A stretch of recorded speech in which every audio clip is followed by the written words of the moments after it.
Ito ang inyong lingkod na nagbabalik upang magbigay ng mga balitang walang bias at pawang katotohanan lamang. Ito ang Bayang Pinas. Ang isyong ito ay naging usap-usapan sa buong bansa at iba't ibang social media platforms. Isang nakakagulat na revelasyon ang ibinahagi ni Senadora Amy kung saan inamin niyang ginamit ang mahigit 1 trillion pesos mula sa pondo ng gobyerno para sa tangkang pag-impeach laban kay Vice President Sara Duterte. Ang kontrobersyal na pahayag ay nagdulot ng matinding galit mula sa publiko nananawagan ng agarang aksyon laban sa mga sangkot na sa katiwalian. Ayon sa senadora, ang nasabing halaga ay inilaan sa mga operasyong politikal kabilang pagsuporta sa mga alyadong mambabatas at paglikha ng mga propaganda upang palakasin ang kaso laban kay Vice President Sara. Gayunpaman, inamin niya na ang plano ay nagdulot ng mas matinding paghati-hati sa administrasyon at pagkawala ng tiwala mula sa taong bayan. Gawa ang lahat para mapatalsik si VP Sara pero hindi umubra ayon sa senadora. Ang payag na ito ay nagbunsod ng panibagong panawagan para sa masusing investigasyon hindi lamang sa pundo kundi pati na rin sa integridad ng mga institusyon ng gobyerno. Samantala, nanatiling matatag si VP Sara sa kabila ng mga pagtangka laban sa kanya. Ayon sa kanyang kampo, hindi siya nagtitinag at patuloy na isusulong ang kanyang mga propaganda o programa para sa bayan. Ang tanong ng bayan, paano ipapaliwanag ng makakuting ang paggamit ng pondo sa ganitong kontrobersyal na paraan at paano maibabalik ang tiwala ng sambayan sa gitna ng iskandalong ito? Well, para nga sa kabuang detalye at impormasyon ay panoorin na lamang natin ang buong video. At kung bago ka pa lamang sa ating channel ay syempre huwag kakalimutang mag-subscribe, pindutin ang notification bell at piliin na rin ang all upang lagi kang maging updated sa ating mga balitang bago, totoo at walang bias dito sa channel ng Bayan, ang Bayang Pinas. Huwag din pong kakalimutang mag-iwan ng like at i-share ang ating mga videos. Muli po mga kaibigan, maraming salamat po and God bless!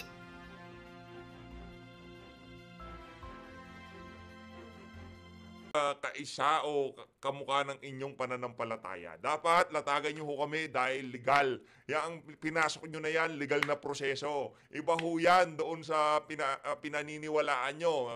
Respetuhin ho natin, may kanya-kanya tayong religious belief, ika nga. Pero yung pinasok nyo na yan, legal process yan, political process yan. Kaya pagka humarap kayo sa mga media, ilatagan nyo sila para malaman ng ating mga kababayan. Para malay nyo, makumbinsin nyo yung ilan sa mga tagapanood natin dito sa PH Update na tama itong si Father Unggoy.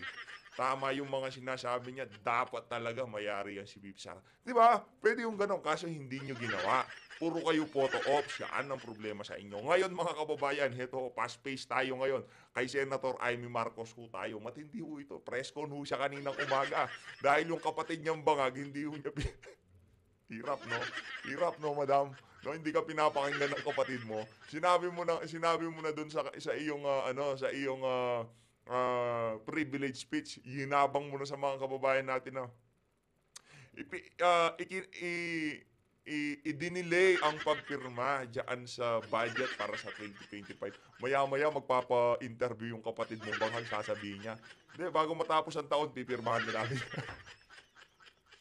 Pwede naman palang ibalik sa BICAM. Ayaw ho nilang ibalik. Kasi nga naman mga kababayan, yung plano ho nila ni Tambaluslos, ni Sara Neta Marcos, at itong si Marcos Jr., mabubulilyaso pagka ibinalik ho nila ng BICAM. Malaking problema pagka ibinalik ho nila ng BICAM. Yan, yung mga ayuda, baka madisgrasya pa. Pakinggan ho natin itong si Senator, kung tawagin ho siya, super ate Oo, tayo naman ho mga kababayan, comment nyo sa baba, super mangga. Tawag ho natin dyan, super mangga gamit. Sa lahat ng mangga, siya ho yung super. Super mangga. Dapat meron mo siyang dito M, di ba? Hindi Marcos, mangga. No, super mangga yan game. Umpisa natin. This is a different topic, but if you don't have the answer, if you don't want to answer, I've been asked to ask you this question. How do you feel about yung naging dating pahayag ni Vice President Sara Duterte about the exhumation of the remains of your Teka lang, luma na father and what she intended to do that at that time nung nagsalita siya? Balita pa ba yan? Panis na yan? Wala na akong may dadagdag. Mamay dun sa third impeachment complaint against VP Sara na na-file today. Meron nga di ba? Saktong-sakto. Oo. May mga malisyoso nga nagsasalita na fundraising na nga daw tong budget na to para sa 1 Nako. trillion impeachment. Naku po, 1 trillion impeachment. Nagkakabistuhan na, hoy, tambalos-los, totoo ba to? Laki ng pondo sa impeachment, no? 1 trillion.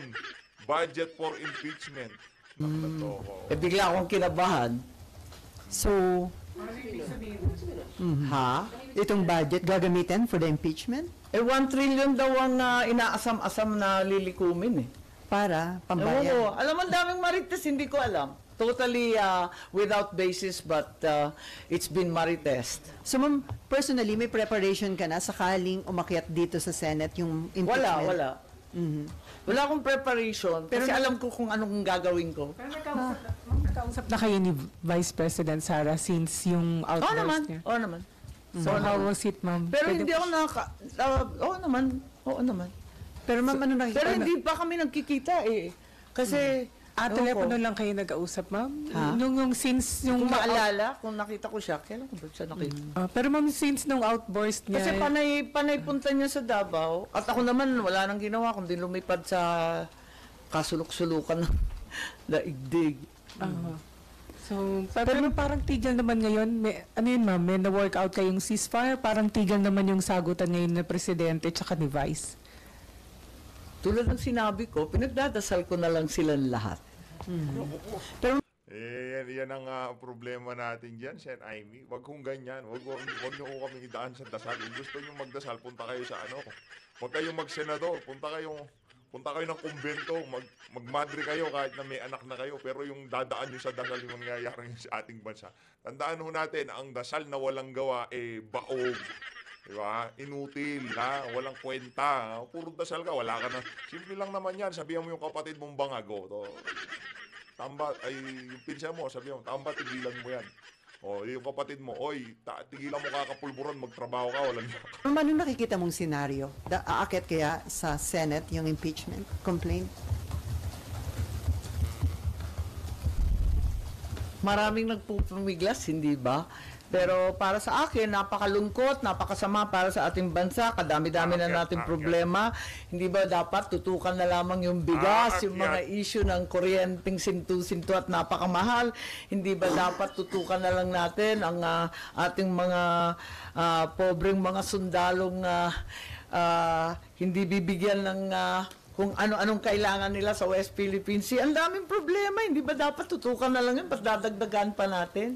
Ma'am, ito nga yung Fitch rating, ang sabi nila, a prolonged and fierce Marcos Duterte feud could cause fiscal and economic risks. Tama, for nabasa the ko rin yan Philippines. na talagang hindi siya maganda sa ekonomiya. Siyempre, iiwas yung mga nag-i-invest, lokal man o dayuhan, dahil walang kasiguraduhan eh. Di siyempre, kinakabahan sila mag-expand, kinakabahan sila mag-invest. Sayang parang inggit na inggit ako sa Malaysia. Bilyon-bilyon na ang linagay ng Google, ng Intel, ganun din yung Thailand. Bakit tayo nahuhuli? Vietnam, parang ang laki-laki na ng foreign investment nila. Although, sinasabi, may pumapasok rin dito, pero yun nga, napakalalaki ng mga IT investment sa kanila. Ang ganda Pero ma'am, before may Ann, marami nagsasabi na pwedeng may mahalagang role kang gampanan dahil close ka kay BP Sara and then kapatid ka ng Pangulo. May mga appeal na mag-intervene ka para ma-address yung, at ma-prevent yung matagal at matinding bangayan between the two highest leaders of the country. Tulad ng sinabi ko, pinagdadasal ko na lang sila kasi marami yatang nambubuyo So hanggang dasal na lang ma'am gagawin mo. Naku, pati itong si Ma'am Shelly. Ano pangalan? Ano bang pangalan nung madam, di puro ang dasal ka na lang. Pangit nga naman nung madam, puro na lang ho kayong dasal. Wala na ho talaga tayong gagawin, puro dasal na lang, gano'n. Okay mga kababayan, rekta ho tayo dun sa pinakauna. Ngayon na nalatag na ho natin kung bakit talaga gigil na gigil yung iba't ibang mga grupo dito sa impeachment na to. 1 trillion, di ba? Heto ho, matindi dito mga kababayan. Kung mabuto ho kayo sa bahagi ng video natin na to, i-consider nyo i-share ang video na to at like, subscribe sa PH Update para alam nyo na ho yun mga kababayan. King. ipon ko yung mga dokumento, mga datos at alamin at aralin ng maigi lahat ng nilalaman ng ating BICAM report. Subalit, sa kasamaan palad, wala naman akong napala at nag-absent na lang po ako sa signing kasi hindi ko nga maintindihan ang sistema, yung proseso, parang hindi naman naibigay sa amin ng maaga, wala kaming pagkakataon mag-aral at walang karapatan pumirma ng blanco at kulang-kulang na dokumento. Dahil dito, tuloy-tuloy yung ratifikasyon, nakita ko lang yung kopya, tapos na daw, signing na nung hapon at sa kabila ng pakikisuyo namin ni Senator Bato at yung iba pang senador na magkaroon ng transparency kahit live streaming pa, bakit hindi? Hindi naman kami napagbigyan. At ang pinakamalala, nung nabuklat sa wakas yung kakaprasong mga dokumento tungkol sa BICAM report, mas lalong malala at nagulat na lang kami sa mga linalaman.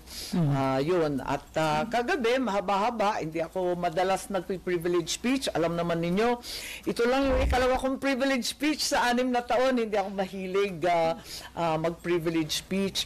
Kaya lang, ang problema, matagal na akong budget nerd, matagal na akong nakatutok sa budget. Ipagtatapat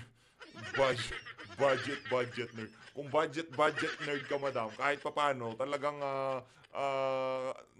nung nagwawala yung pinsan mong may sintu-sintu dyan sa House of Representative, doon pa lang dapat inano mo na, inayos mo na yung AKAP, yung kung ano-anong pinaglalagay nila dyan sa DPWH, yung pagtanggal nila ng pondo.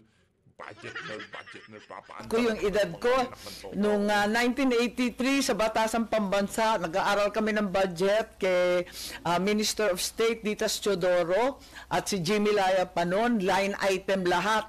Pagkatapos noon, 1998, ako yung Vice Chairman for the Opposition for 3 terms sa Kongreso, 1998 hanggang 2007. 2016 hanggang 2020, ako na ang Vice Chair din sa budget natin sa finance. Kaya medyo mabigat ito sa aking mahabang karanasan sa pagsusuri ng budget. This is talaga naman a very, very bad budget. Talagang ito ay labag sa konstitusyon, labag sa ilang batas, at labag sa damdamin at pangangailangan ng tao. So, kinakailangan at humihingi nga ako na i-recommit na lamang sa BICAM. Alam ko na ang announcement kanina talagang hindi raw maaari ibalik sa BICAM. Nais ko lang ipaliwanag na pwedeng ibalik sa BICAM. Kung maalala ninyo yung Anti-Agricultural Economic Sabotage Act na approved on third reading 11 December 2023. Tatagal-tagal. Tapos, napirmahan lang 30 September 2024. Pabalik-balik yan, nakailang BICAM yan, nakailang pabalik-balik sa ating mga mambabatas. Yung mas malala, yung ito lang, yung Magna Carta for Seafarers, kung nahirapan si Senator Villar noon sa kanyang agricultural sabotage, si Senator Tulfo, talaga naman pinagtiyagaan. Ang Magna Carta for Seafarers, kasama ko sa BICAM niyan, yung initial schedule for signing, napunta na kami sa Malacanang, andun na lahat ng stakeholders, nakaupo na, in effect, ceremonial na lamang yung February 26, 2024.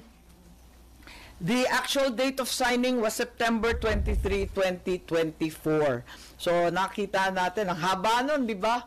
7 buwan bago matapos. Di ko naman sinasabi na 7 buwan para gawin yung bagong budget. Kasi, andyan naman yung NEP, iilan lang naman ang mga provision na talagang controversial, pwede na natin pagsimulan. Tulad nga ng sinabi kahapon, talagang pwede naman tayo magtrabaho ng Pasko.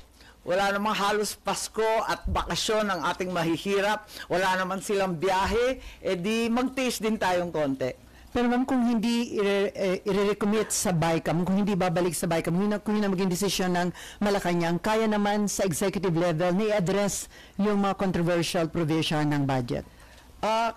Ako'y nangangamba at kinakabahan na baka naman hindi tama ang payo sa aking kapatid. Alam Naku po po. ninyo, Oh. technically, I think the President is absolutely right that in fact, once the bill has been endorsed to him and it's already on his table, all he can do is to veto line by line the budget.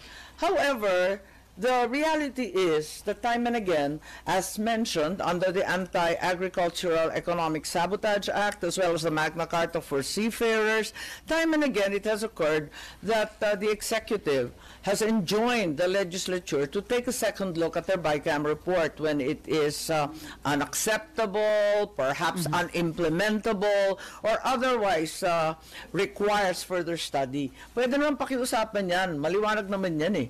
At saka, ang hirap kasi sa veto, mauuwi sa zero.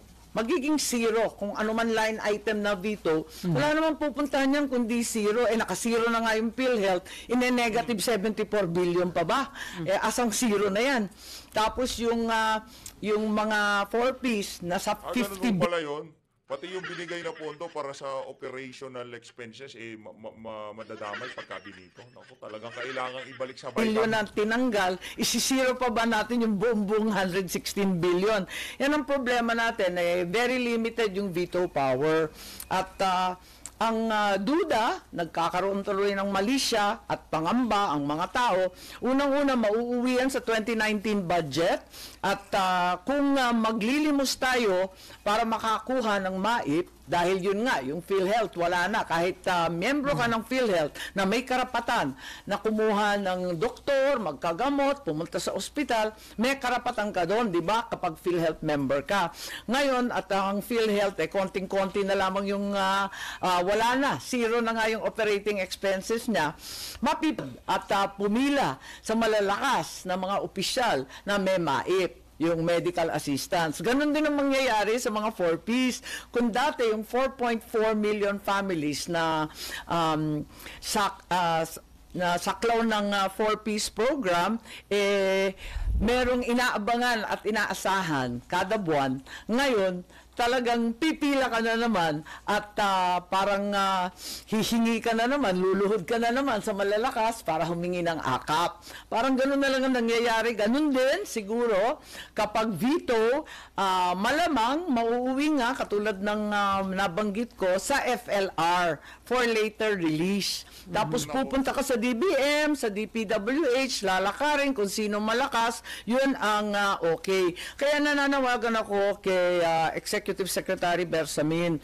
Alam naman natin na technically, legally, perhaps literally, the only power remaining with the President with regard to a budget is simply a veto, a line item veto. However, he, Executive Secretary Bersamin, has on more than one occasion already urged the restoration of the budget of a law to the BICAM committee. Paulit-ulit na nakita na natin yan. Kasi ako'y kinakabahan. Mas alam ito ni Secretary Bersamin, ano? Article 14, Section 5 ng ating Konstitusyon, the state shall assign the highest budgetary priority to education. Education talaga napakaliwanag. Ang haba pa, ensure that teaching will attract and retain its rightful share, etc. So anong plano mo niyan, madam? Napakalinaw pala eh, di ba? Napakalinaw. Doon pa lang dapat sa tinatalakay nila sa BICAM, nag-ingay na ho kayo sa mainstream media. Tingnan yung ginagawa ng BICAM. Tingnan yung ginagawa ng pinsan ko, ng kapatid ko. Dapat yung budget ng DepEd, Department of Education, pinakamataas. Ano hong nangyayari dito? Kung noon pa lang nangalampag ho kayo, sinamahan namin kayo nangalampag, di ho tayo aabot sa punto na magkakaroon ng pirmahan dyan sa BICAM na yan at mapupunta dyan sa Malacanang. Kung doon pa lang sa punto na yun, pinigilan na natin yung mga kabalbalan na yan, malamang sa malamang, kahit papano, naiwasan natin yung mga ganyang klaseng eksena. Di ba? Ganun lang naman ho yun. Wag yung pagka nangyari na yung mga masasamang bagay, doon ho kayo mag-iingay. Napakapangit. No? Ang liwanag ng utos ng ating konstitusyon, bakit nasa 900 billion lang yan, samantalang yung DPWH, nasa 1.1 plus trillion. Nakakakaba Kaya nananawagan ako, mas kabisado niya yung ating konstitusyon. Huwag naman ninyo ipahamak yung aking kapatid. Nako. Huwag naman ninyo ipapasok at pipilitin na pirmahan yung alanganin. Ako Aba, pagka ano niya yan, no? Pagka pinirmahan niya ho yan, ako, betrayal of public trust. Baka siya ma-impeach dyan.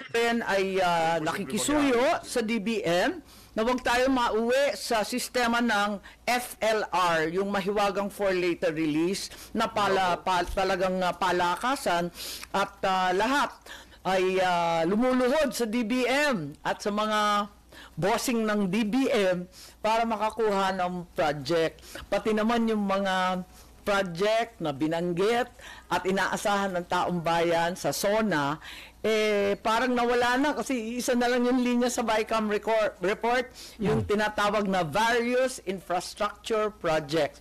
Pag tinatanong mo, sasabihin nila, VIP kasi yan, VIP. Anong VIP? Nagkakaduda tuloy lahat. Anong VIP yan? Sino siya?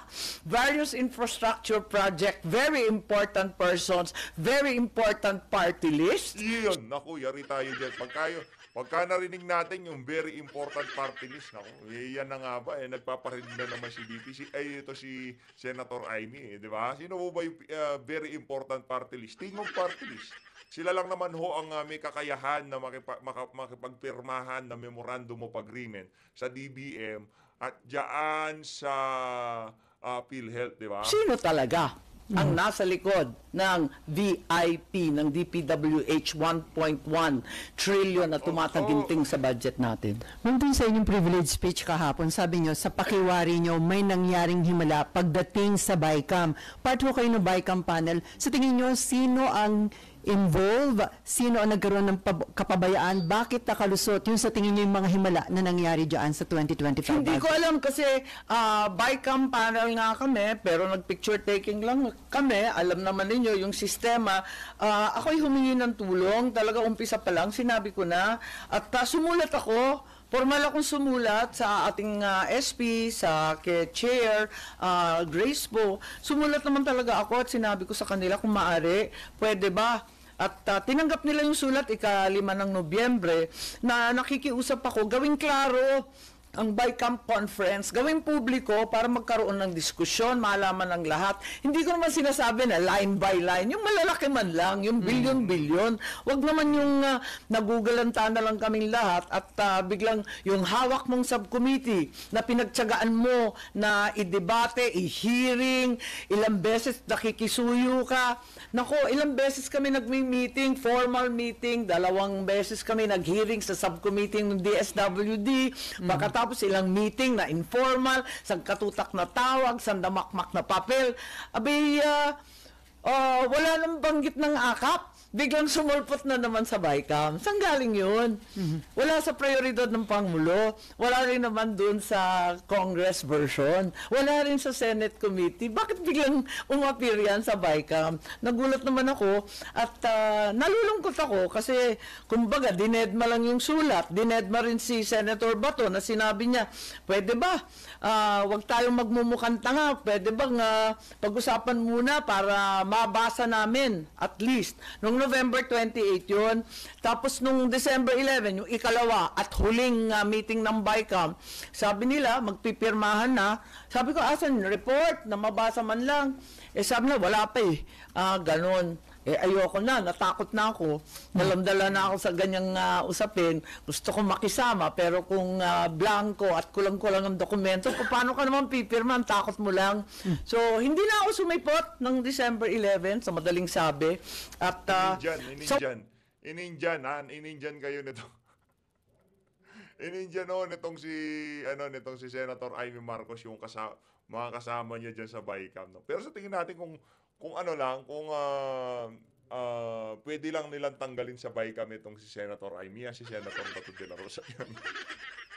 sa wakas, nung mga bandang alas 6 ng hapon na yun, napadala yung email sa opisina ko at doon nakita ko na nakapirma na yung ilan. Pero nakausap ko, yung ibang senador, diskumpiyado sila kasi yung napirmahan nila, yung front page lang. Yung Hindi iba talaga, nabasa. hindi sila happy. Kasi nung nakita nila yung ibang pahina, ano to, ba't ganito? Pati sila nagkagulatan. Pero binilang na yon as labing-anim. Hindi na pwedeng bawiin. Hindi na daw pwedeng bawiin kahit page 1 lang sa 100 plus ang pinirmahan dapat. So, ma'am, si Senator... Kasi yung sa rules kasi ng House, talagang klarong-klaro na every page ka pipirma. Dito sa atin, wala namang klarong rules pero nakaugalian na, tradisyon na at custom. So, ma'am, si Senator Grace Poe, Chairman ng Committee on Finance, ang inyong inasahan, pinaglaban sana yung Senate version pagdating sa BICAM? Well, alam naman natin na aminado naman si Chair na hindi siya masyadong sanay sa budget at magpapatulong talaga kay SP. Kaya ang alam ko, sina SP ang nakipag-usap. Basta ang alam ko, hindi ko alam kung sino nagtipon-tipon. Basta ang alam ko talaga. Ang gulo. Ang alam ko, pero hindi ko alam. Ano ba talaga? Alam mo, hindi mo. Hindi kami kasali. Yun ang klaro sa akin kasi wala ako dun eh. Ang nakita ko na lang, yung first nga, yung 28 November, tapos yung 11 December. Ayun, yun lang yun. Pero before December 11, ma'am, nabigyan ba kayong advance copy or hindi? No, I didn't get a single copy, which is why I determined not to go. Fearing that So, I would sinadya be niyong wag compelled to sign dahil nasa publiko ka na, kahiyaan na, makisama ka, pipilitin ka pumirma, nakakahiya naman yung ganun. So, ma'am, kung para sa inyo ang best remedy, ibalik sa BICAM, direkta niyo na po ba nakausap si PBBM para... Hindi. Oo, kaya nga, sinasabi ko nga, Yun ang sana problema. payuhan Yun ang problema. Kausapin niyo kapatid niyo yan. na lang. Kasi technically, tama naman na hindi na pwedeng ibalik sa BICAM kung nasa desk na niya. Pero alam natin ang katotohanan. Ang nangyari doon sa Seafarers Act, nakakatuwa eh. Nakaupo na kami lahat sa Malacanang. Ceremonial na lang, picture taking, kumbaga, tapos na. Biglang February 26 ng Lunes, ando na kami, alas 9 pa lang, initial schedule ng signing for Magna Carta amendments. Abay, matindi yata ang lobby tungkol sa escrow account at may mga shipping groups na umaalma sa napakaraming requirement daw. Isipin nyo, 7 buwan bago natapos at nakipagdunuan ulit September 23. So, ibig ko sabihin, it can be done. It can be done. If we are determined to make a change in the budget, it can be done. The Anti-Agricultural Economic Sabotage Act suffered the same fate. I know that Senator Villar had a long purgatory of waiting, constantly renegotiating, and meeting with the BICAM, with the congressman, and with the executive to finally come out from 11 December 2023 to 30 September 2024. Halos ang taon yun eh. Tagal eh. Ma'am, do you have plan to personally talk to PBBM para sabihin niyo yung mga... Well, alam ko naman, kilala ko naman ng kapatid ko, ang instinct niyan, wag makialam. Ayaw niya nang hihimasok, nang gugulo. Pero para sa akin, wag naman pinapahamak yung aking kapatid. Palibasa mabait, hindi naman ibig sabihin kinakailangan samantalahin. Kaya Grabe naman, kapalpakan na ng kapatid mo tapos todo tanggol ka pa. Wala ho talagang mangyayari sa pamilya nyo kung ganyan ang pinaggagawa nyo, Senator Ike. Eto, dinediretso na kita ha, hindi ko kayo nakakatulong. kay ES na ako nananawagan, kay DBM Mga Amina kapatid ko eh. sa ating Public Works, DBM Lalo, kapag nauwi tayo sa FLR ng FLR, medyo masagwa na talagang tignan. Election year, next year, ginawa na nating AKAP, ginawa na natin MAIP, yung PhilHealth, AKAP, yung 4Ps, ginawa na nating for later release lahat ng Public Works at nawala bigla lahat ng flagship program. Puro sa palakasan ang dating. Hindi naman maganda yon kasi talagang election na. So, para sa akin, isang problema yung proseso. Kasi nga, nagkagulatan na naman. Ikalawa, yung problema, yung pera, hindi napunta sa inaayon, hindi napunta sa utos ng ating konstitusyon at sa batas. Pero ikatlo, para sa akin, kung inagaw yung pera ng nararapat, abay, inagaw din ang dignidad at ang dangal ng Pilipino. Kasi sa bawat sandali, luluhod ka eh. Pipila ka, magmamalimos ka para lang kumuha ng tulong. Hindi naman tama yung ganun. Pero dun sa last meeting ng BICAM, sa statement ni Senate President Chis Escuderos, inassure niya na yung 2025 BICAM report sumusuporta daw sa mga priority programs and projects ng administrasyon dahil dapat daw suportahan yung administrasyon considering na ganong kalaki ang naging boto ni PBBM kayong nang inassure niyan nung signing na ng BICAM report. Hindi ko kasi narinig si SP, hindi kasi kami nag-caucus, kaya hindi ko masyadong alam kung ano ibig niya sabihin. Ang akin lang, yung statement din kanina ni Pangulo, tama naman yung sinasabi niya, wala naman dun sa NEP. Wala naman dun sa Congress version. Sabi niya, tama, totoo, exactly what happened to me. At saka, nagulat na lang dun sa BICAM, di i-veto daw niya. Tama naman yun, sa palagay ko. Sakto naman yung sinasabi niya. At gusto ko sana balikan, Section 25. Hindi ko nabanggit sa speech ko. Article 6, ang haba na tinititigan na ako ng maigi ng mga bossing namin kagagabi. Pero yung Section 25, tungkol sa budget yan, sa Constitution, ang liwaliwanag, the Congress may not increase the appropriations recommended by the President. Walang increase, pwede magbawas. So, bakit iba-iba yung nagawa? And then, no provision shall be embraced unless it relates specifically to a particular appropriation. Wala nga particular various infrastructure projects. Pipirma ka ba ng ganun? Ano yung various na yun? Ito, pag So tinanong parang pork mo, barrel yun, ma'am? di ko alam various infrastructure projects, VIP nga nagkakamali siya tuloy lahat. Ngayon, tapos the procedure in approving appropriations shall strictly follow the procedure for approving appropriations. Walang lihim, walang dilim sa ating saligang batas. Our Constitution is neither obtuse nor complicated. It's very, very clear-cut.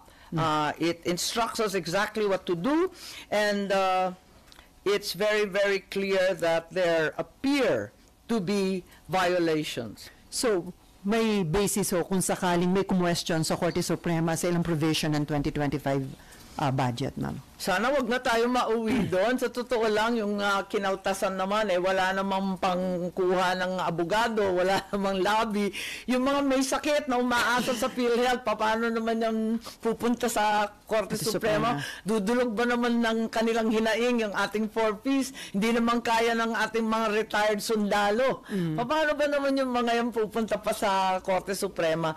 Gawan na lang natin ng paraan. Kaya sana yung DBM, Secretary Amina, please, wag naman FLR naman ang uwian natin. At saka yung ating Secretary Bersamin, ibalik na lang natin yung pakiusapan na nangyari dati nung hindi katanggap-tanggap yung ilang batas nung nakaraang taon. Ma'am, doon sa 2024 budget, disappointed ka rin, na-surprise ka rin dahil may mga insertion pagdating sa BICAM, di ba? May mga isiningit itong AKAP, yung pondo sa PI, sa COMELEC. So, kung ikukumpara dito sa 2025 budget, mas matindi, sabi niya, very bad budget itong Very bad mas budget matindi ba? talaga. Mas masama ba? Mas worse ba itong 2025 budget kumpara sa 2024? Well, ito yung binabanggit ko. Natatakot ako sa utos ng saligang batas. Yun ang maliwanag. Doon naman, talagang gulatan nga doon. Pero ito yung violation of the Constitution, nakakatakot. Section 25, Article 14. Parang ang dami na nito.